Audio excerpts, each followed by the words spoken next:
సహజంగా పిల్లికి బిచ్చం వేయని జగన్ దగ్గరే ఓ లేడీ కిలాడి డబ్బులు కొట్టేసింది. ఆమె ఎవరా అనుకుంటున్నారా? తాటిని తన్నేవాడు ఒకడుంటే వాడి తలదన్నేవాడు మరొకడుంటాడని తెలుగులో సామెత ఉంది. ఇప్పుడు ఈ సామెత జగన్ కు ఖచ్చితంగా సరిపోతుంది. వివరాల్లోకి వెళ్దాం. వైసీపీ హయాంలో జరిగిన వేల కోట్ల రూపాయల మద్యం కుంభకోణం కేసులో అనూహ్య పరిణామాలు బయటపడుతున్నాయి. మద్యం డిస్టిలరీల నుంచి అక్రమంగా వసూలు చేసిన సొమ్మును ఓ డెన్లో అట్టపెట్టెల్లో వైసీపీ ముఠా భద్రపరిచేది. తాజాగా ఆ సొమ్ములో 5.80 కోట్లు చోరీకి గురయ్యాయి. ఈ సొత్తు దోచేసిన నిందితులు ఒడిశా, హైదరాబాదులలో పలు స్థిరాస్తులు కొన్నట్లు సిట్ తన దర్యాప్తులో గుర్తించింది. వాటిని జప్తు చేసేందుకు అనుమతి ఇవ్వాలంటూ ప్రభుత్వానికి ప్రతిపాదనలు పంపింది. మద్యం డిస్టిలరీల నుంచి వసూలు చేసిన లంచాల సొమ్మును ఈ కేసులో నిందితులైన రాజ్ కేసిరెడ్డి, టి ఈశ్వర్, కిరణ్ కుమార్ రెడ్డి హైదరాబాద్లోని పలు డెన్లలో అట్టపెట్టెల్లో భద్రపరిచేవారు. ఇదే కేసులో నిందితుడైన సైమన్ ప్రసన్న బావమరిది మోహన్ కొల్లిపురి ఇంట్లో కూడా ఓ డెన్ ఏర్పాటు చేశారు. కోట్ల నగదును అక్కడ ఉంచేవారు. తన అన్న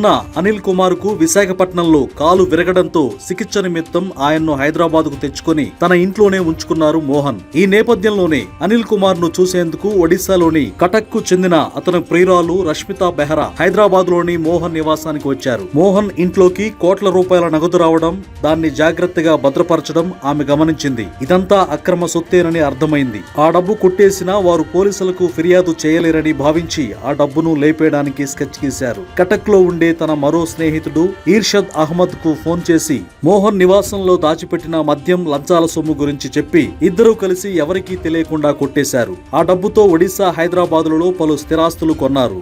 ఇప్పుడు ఈ సొమ్ముకు సంబంధించి సిట్ విచారణ చేయాల్సి ఉంది. ఈ విషయం తెలిసినప్పటి నుంచి అందరినీ దోచే గజదొంగ జగన్ అయితే అతని దగ్గరే దోచేసిన ఆ దొరసాని ఇంకా గ్రేట్ అంటూ కామెంట్లు చేస్తున్నారు.